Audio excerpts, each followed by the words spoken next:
ladies and gentlemen. This is an incredibly special edition of the Last Minute Blues podcast. Donny Fandango, joined by Alex Ferrario, Jeremy Rutherford. We've got our boy Jeff Burton in our brains, but you know what? This is unbelievable.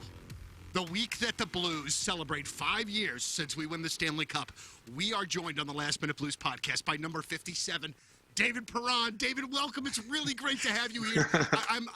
Listen, of the three, I'm the least professional, so I'm going to apologize from the get-go, but it's really wonderful to have you here, man. Well, are you sure about this? Because I've been dealing with JR for all these years. I don't know about that professional level, but it must be really low then if you're lower than him. No, I'm kidding. Yeah. I'm kidding. It's great. It's great to be on, guys. I mean, obviously, I know this the reason why you guys asked me to join, and I think you saw also on my Twitter how excited and proud I still am of having won the Stanley Cup with the group that we did it with, and obviously being at the first Stanley Cup for the city of St. Louis, I think adds on to it a lot, and I think it's so exciting to just try and refresh memories and think about new stuff. So, David, that season was not going fantastic. You know, come December, there are those of us that are wondering what in the heck is going on here. We expected so much more from the team. What was it like in the locker room around that time? Was there still the belief that you could turn it around and figure it out, or were you kind of starting to question yourselves at that particular time? I mean, I think there's always a little bit of both. It's funny, I listened to Alex Steen's presser this morning, and when he was asked about his role, taking on a lower role, all that stuff, and how it's kind of blown out of proportion, but I don't think it is. I think that where he's right, though, is I do think that everyone really started pulling on the same rope, and I think he's been one of the major factor in that. He was doing it for years, and you're gonna hit some rough patches. And I mean, standing wise, we were last in the league, but you look at the 5-6 games in hand we had, all we had to do, which I guess was a tough task at the time because we were last, but if we just won our game, I think we were kind of back in the playoff or close to, and that's when we end up doing with kind of Binner coming in Philadelphia there, and it's still surreal the rest of the run after. And I mean, even like talking about the following year, it's too bad with COVID what happened. I almost feel like we were better in a way. We were just rolling through teams all year long. A lot of guys had really good season. Team game was there. Culture was exactly the same, if not better. And COVID happened. Bo went down a little bit prior to that. I think that had a factor. Maybe if we went to the playoffs without him, would have been tougher. But I think we all wish that season was different. DP, I'll admit I'm the least professional out of the three of us here, but I will say that when I put on the text thread that you agreed to join us, Donnie put in all caps, "No effing way, this is unreal." Like 17 exclamation points. So beyond excited, yeah. Beyond. But hey, as you know, a lot of your ex-teammates joined the radio station in St. Louis this week, 101 ESPN. You had Colton Parayko, Alex Petrangelo, everybody. Ryan O'Reilly, and we heard a lot of stories about the Cup run and a lot of selfless things, like you guys really came together as a team. One of my favorite stories about that entire whole Cup situation was Chris Thorburn, and as he told me the story, I was just getting goosebumps about how you went up to him the morning of Game 7, right? Can you pick up the story there, what you told Thorbs in the morning? Yeah, well, I just got goosebumps thinking about it myself. That's funny that you said that. I don't know, I don't get nervous for hockey much anymore or ever. And that day I couldn't shake it off. And instead of being afraid of the nerves, I just kind of went the opposite on it. And I went to Thorbs. He's standing beside me near the elevator on the team meal in the hotel. I'm like, "Hey, Thorbs, be ready to grab the cup. You're right in front of me." Because I kind of had an idea of games played. I don't know how it works really. We didn't know at the time. And it was like, I'm sure he would have had the respect level to hang in the back and all that stuff, but I was like, heck no. He's played in the NHL for so many years. He had over, I think, 800 games at the time, and I just went against it. I said, "Listen, you're gonna grab it tonight. You're gonna grab it right before me, and I can't wait for it." And he's like, "Okay, yeah, sure, bud, sure." Like, didn't know what to say. And then on the ice after the game, I went back to him and I said, I told you. I grabbed him, brought him to the front of the pile, and he's like, no, this is you guys. I'm like, no. Like, this is really everyone. Like, literally everyone, including the fans, the people of St. Louis, pushing for years, pulling the same rope, and he was just as much part of it. He had been with the Blues for a couple of years. I think, is he still working with the Blues? But still, like, just a passionate guy, a guy that, I think without those guys, we've had some tough losses. We carried with our Black Aces around a lot. He was around. He would have talks with guys, pump-up times, whatever, Ville Husso, other guys like that on the Black Aces squad. And it was just, honestly, having him around was so great. And so, yeah, it was kind of a way for me, I think, to just fight the nerves, really. I was like, I don't know, that's the only thing I could think of at the elevator. And I wanted him to also, playing all these years, maybe you obviously want to win and you're like, okay, it doesn't matter, I'll touch the cup eventually. But I wanted him to feel extra special about it, because I believe that if you play all these years in the league and all the games that he had, it was worth it for him to touch at the time that he did. And everyone had that respect level for him. Yeah, and Thorbs did say, go back and watch the video. When he tells you he was pushing me, I was like a sled, buddy. Like, my skates were in the ground, and he was pushing me like a sled to get to that cup. Yeah. Well, you know what? Like, it is what it is. I like, you could argue about many ways team deal with it. That's how I thought about it. I wanted him to touch it before, and yeah, that's what happened. I think you talk about, like, selfless example. There's so many of them. Like, even like Steiner going on the, so to speak, fourth line, but they would go on the ice at any moment against any line and just grab momentum, grab a big goal. Start every game.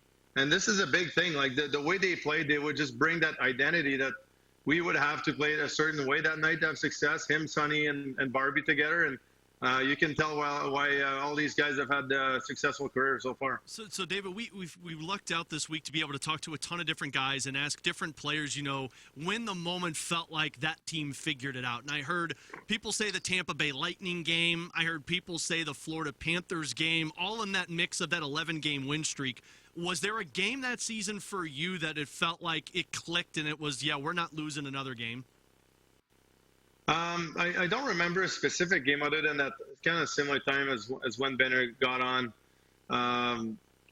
Yeah, like that winning streak for sure kind of puts us back in a good spot. And I knew that if we were able to accomplish that, we would be a tough team to beat in the playoff. I think for me personally too, I went to the Cup final the year before with Vegas, and I knew going back to St. Louis that we would have a really good team. We would have a really good shot at winning, and I just never really thought we were out of it personally.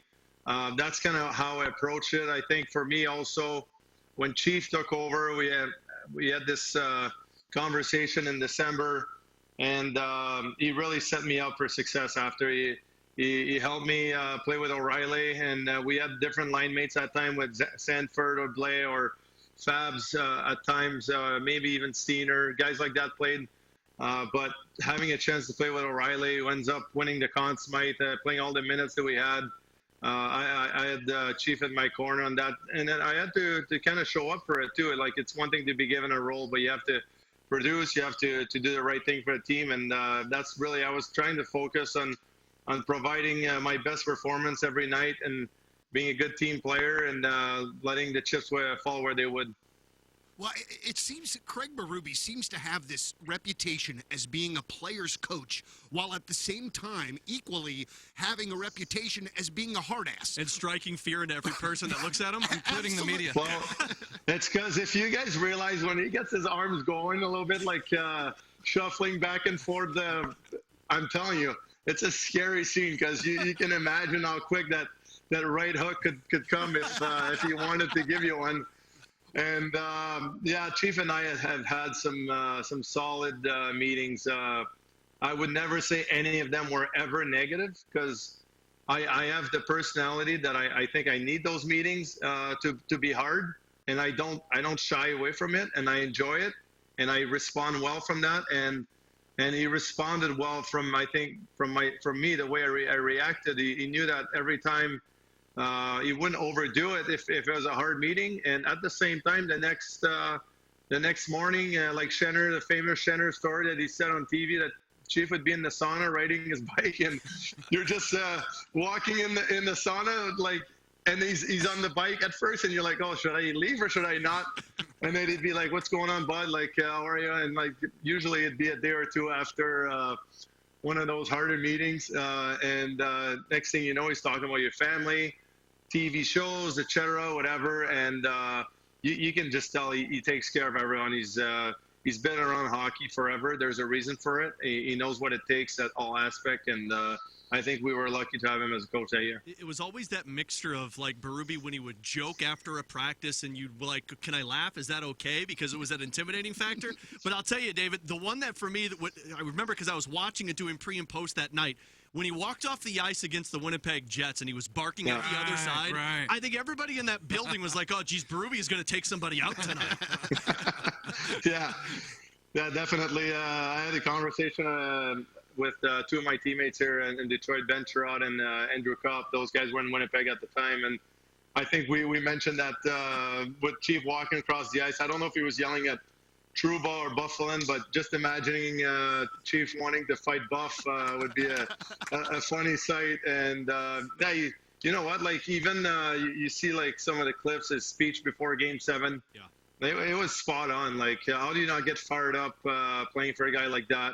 And yeah, I wish him well in the future. Honestly, he's a special person to me. Did you expect the speech in that moment? Like, it feels so cliche to be like, oh, you got to give a big rah-rah speech. But that moment, it's like Game 7, Stanley Cup final. You don't know if you need a speech. But then when you heard the speech, David, like you said, I think every single person that saw it got goosebumps. Yeah, well, again, it was the same thing. I think we all had nerves, and that was kind of a good way to shake us up right away and I don't know, shake that off, like, really. And once we scored the first goal from O'Reilly, I felt like we just built on our game at that point. We weren't that solid off the gate, but after that, we weathered the storm early, and then we got going, and I thought we played a solid last two periods for sure. I saw a really great post that you made on Wednesday, David, directed at the absolute, I mean, Mr. Blue and Bobby Player. Yeah. Can you talk about what he meant to you, and then just kind of talk about that day and Bobby getting to lift the cup and being a world champ? Well, I remember my first prospect camp in 2007 after getting drafted. We're in Scott Trade Center at the time, and in kind of the Upper Bowl area. Chris Kerber's doing an interview with David Backus, and Bax had taken part of and he's talking about all these older guys, Kelly Chase, Bobby Plager, those guys. You hear about that, and then you run into Bobby all these years, and all he could talk about was having that Stanley Cup parade down Market Street. And I was just so excited, so proud that we were able to do it for him and all the other alumni, the city and everyone. And again, like Bobby to me, even when I was on another team, I'd walk by in below the rink and he'd come by and say hi to me. Honestly, like I'm not sure that he missed me. And if I ever wasn't playing in one of the first couple of years, whether healthy scratch, whatever, injured, I'd be upstairs in the press box. He would walk by me, always joked around with me, always had fun, made me feel comfortable. Yeah, like it just, and then when I was tweeting that and like I write down 5-year anniversary, I feel like instantly when you write down 5 in blues, it pops in my head. Went back and found those 2 pictures of him celebrating, and I was with him in the picture. Gave him a hug on one of the one, and it's one of my favorite picture I have in my phone that I'll always keep. And even knowing a little bit of his family, his grandson, we share a birthday, and him and Curbs and I have they started a little group chat just to kind of say happy birthday this year. And yeah, like this is what it's all about. Like you see Steen becoming GM in 2 years, how much he cares about the city. I've had several conversations with him over the last 3, 4, 5 years that he hasn't played. And you can tell how much he loves hockey still, how much he's going to have success in that role just because how much he loves the city and all that. And I'm very happy for him as well. I was hoping you had that picture somewhere because I just redid my basement, and that's the centerpiece of my basement is that picture of you and Bobby. And Bobby actually signed this one, and it says "Got it" with an exclamation point behind it. It's just flat out amazing. Yeah. And I know you're busy with your Detroit schedule during the year, but you guys share the birthday. his heavenly birthday, Bobby's heavenly birthday, he's had 2 of them now since he's passed. The Blues have scored 5 goals on each of those heavenly birthdays. That's just amazing. Wow. Yeah. Yeah, that's what sports it brings us all together. I remember we were in Minnesota in the hotel when we heard of Bobby's passing, and pretty emotional day, just tough to hear, and we're going to remember him with all the great little memories that every single time I'd run into him, it was never a time I would walk away from seeing him and being down or anything. It was always the absolute opposite. And I always wondered sometimes, like, why is he so nice to me? Like, I'm 19-year-old, I'm 20, I'm 21. Why does he care about David Perron? Like, why? And it's always like there was always something more. And there's others obviously in the organization that we're proud chaser, multiple guys that Bernie, that have been building this franchise, and you want to leave it to a spot where it seems like it's in a good place, and it felt like that year we did that.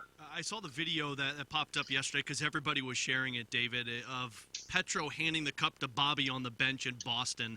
And, of course, that's what the fans saw. What the fans don't get to see is what takes place once they walk back into the locker room, once they get on the airplane.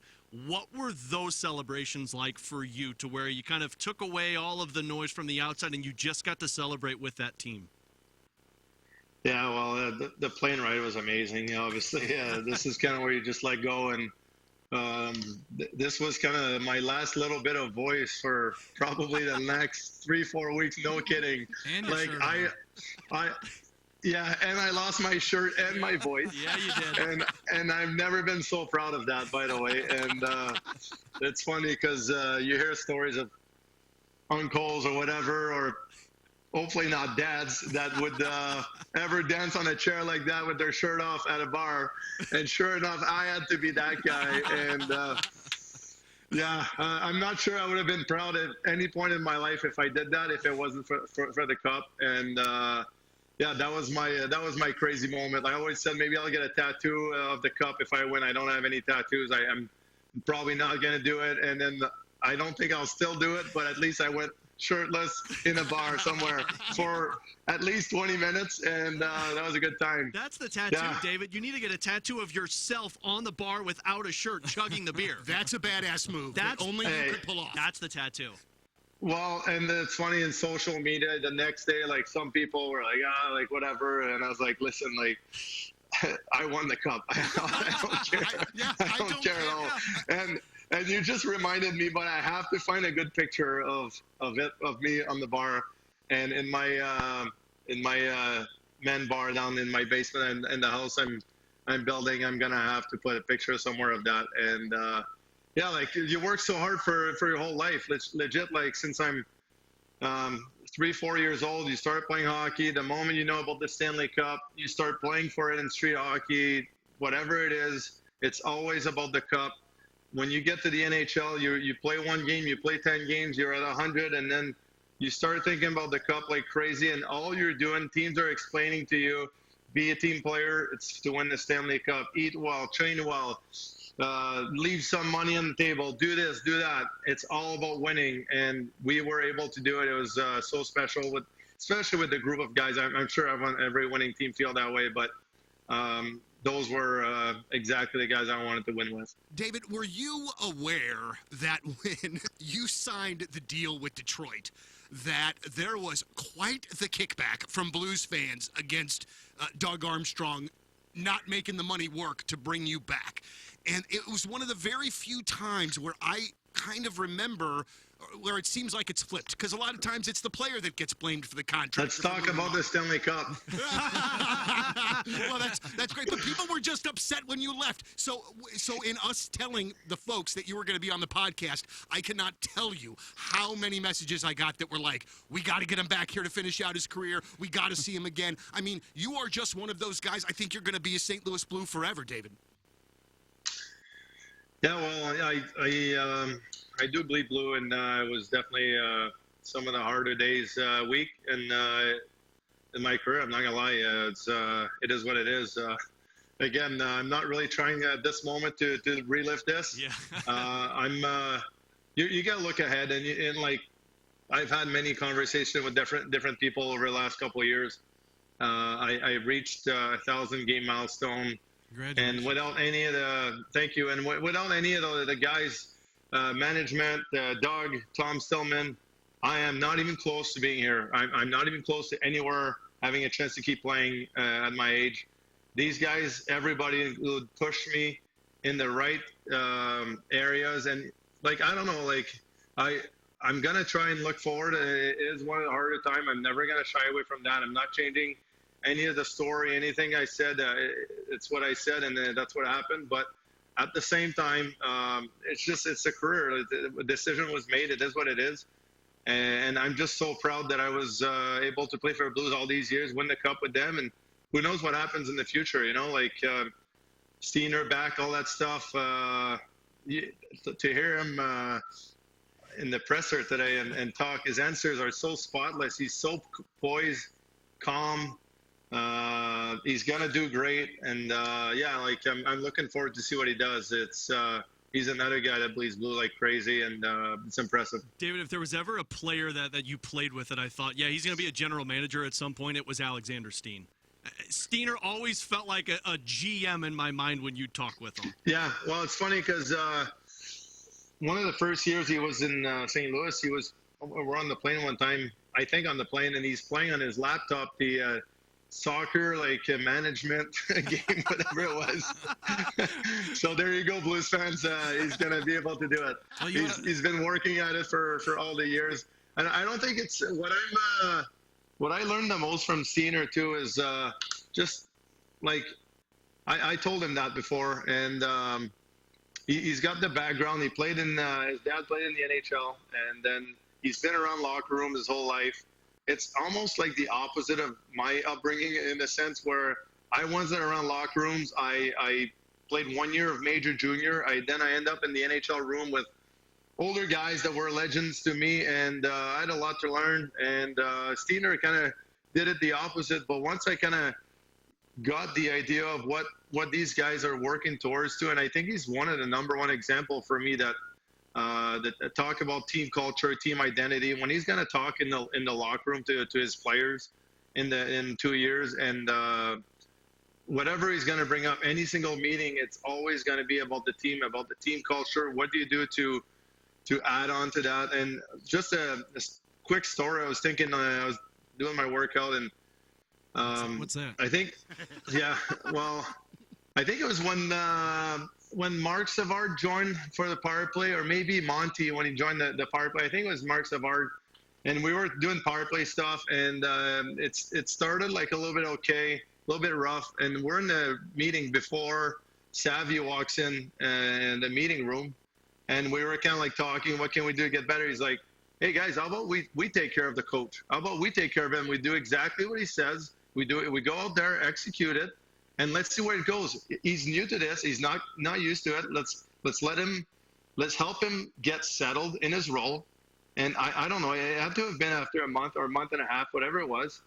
And it just blew me away how most guys had never thought about it in that angle. Like there is a guy walks in the room, his name, like he's played hockey. He's a coach, but let's take care of the coach. Usually you're like, oh, the coach are going to take care of the players, and it is what it's going to happen.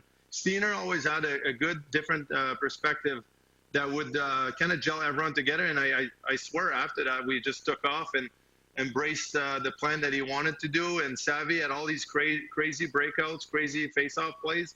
And we ended up scoring in a lot of them because of just the fact that, and I'm not putting this just on Steiner, but just a good mentality to have, and he has this perspective a lot. You would have been proud, David. I put a microphone right up to his lips today, so he had to swat it away at the press conference like he used to do. Hey, and as we wrap up here, first of all, we want to say thank you for all this time.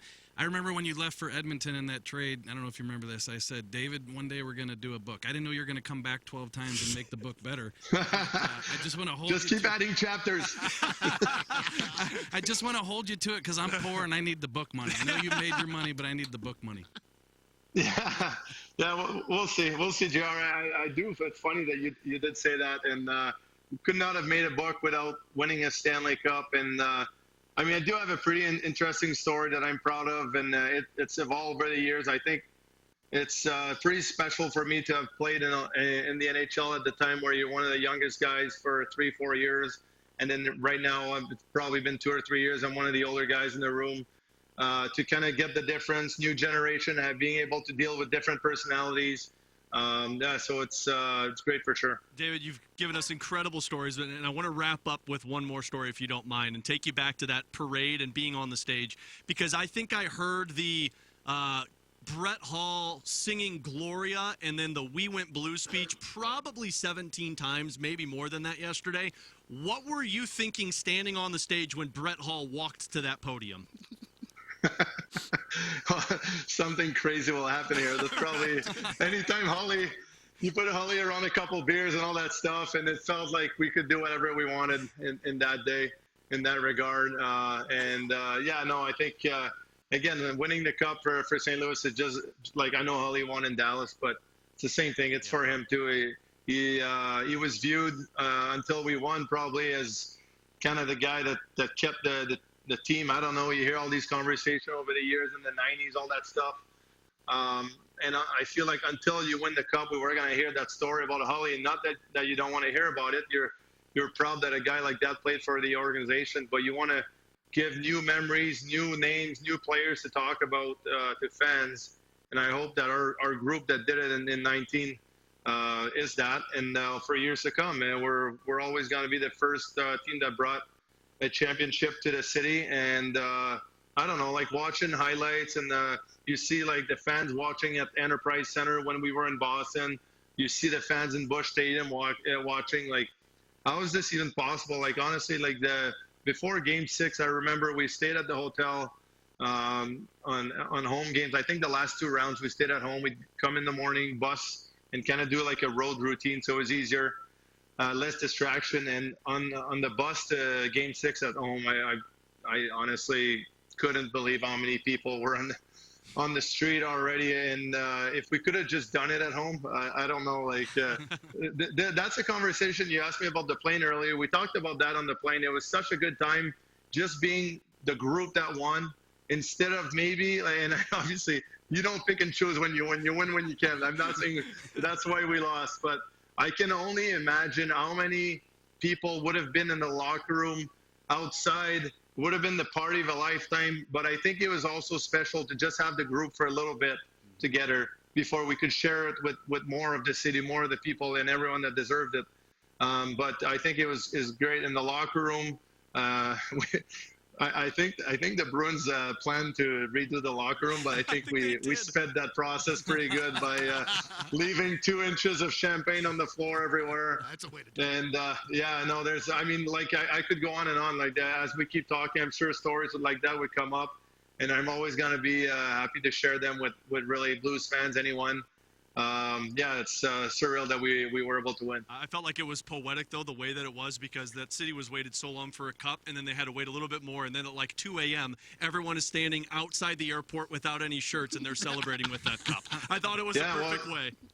And like the game 5, 6, and 7, there was 2 days in between travel, and I think that was one of the biggest benefit of us having to go to Boston. We were able to kind of have that day where we parked it, day off, the next morning we'd skate, we'd fly, or something like that. I don't remember if we flew to Boston a day earlier. I don't think so. And guys like Steiner, guys like that, the older guys, Jay Bouwmeester, they're poised. They're you can watch it. When you watch the games in the playoff, like, you can say all you want about Jay Bo, but he was one of our better players in that run. It was unbelievable how good he was. Him and Parayko together shutting down the other team's top line. Penalty kill, all that stuff. So the older guys really came through for us. Wow. Well, David, we cannot thank you enough for your time.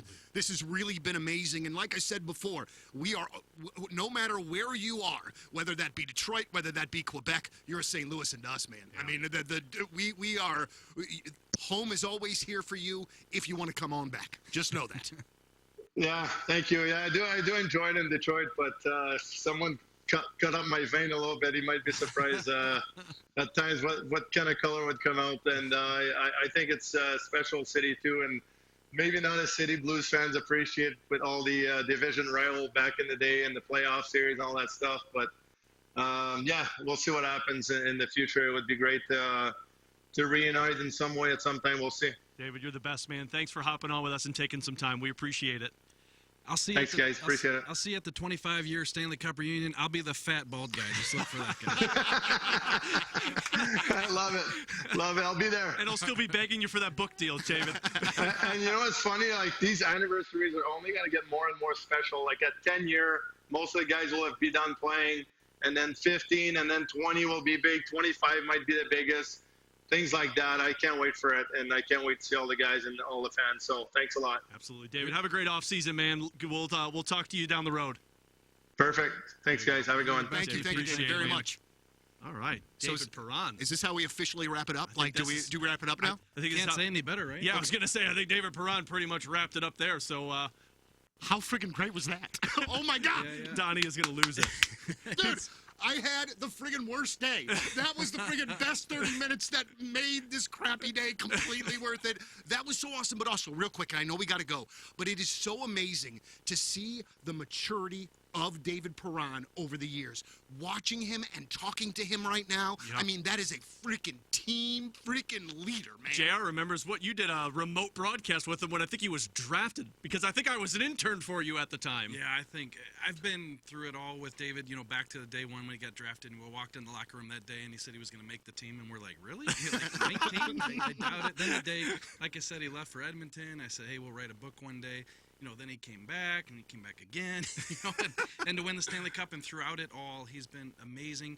He is everything that fans think he is, and that's why they adore him so much. He's one of those guys, I've said it before, but you can walk into the locker room and you're writing a story about the power play, and you can walk up to 3 players and say, what's wrong with the power play? Well, we just got to score more, and, just got to have more movement. Where David Perron will look at you and say, okay, here's what we got to do. And then, 10 minutes later, you feel smarter that you actually know what you're talking about because he explained it, and he's just been that way the whole way through. And that makes you able to be better at your job when you have that sort of thing. 100%, and he gets it. And the one thing you probably picked up on throughout that interview, just think, I know he was here a long time, so don't get me wrong, but he knows everybody's names. He knows things about people, whether it be media or coaches or assistant or play. Bobby, a lot of people have appreciation and respect for Bobby Plager. I don't know that anybody more than David Perron. He just gets it. That's the easiest way I can He's the say best, it. man. What a great time. Yeah. All right, so on the next episode, we're going to talk more about the Steiner situation, taking over in a couple of years as GM, what's going on with that. We're also getting close to the NHL draft. Free agency not very long after that, so hot stove hockey, let's roll. Here we go. See you next week, boys. It is the Last Minute Blues podcast with my dudes, Alex Ferrario from 101 ESPN, Jeremy Rutherford from The Athletic, and our homeboy Jeff Burton watching from above. It's the Last Minute Blues podcast. Thank you, as always, for listening, and let's go Blues. The Last Minute Blues podcast. Hear more at 1057thepoint.com.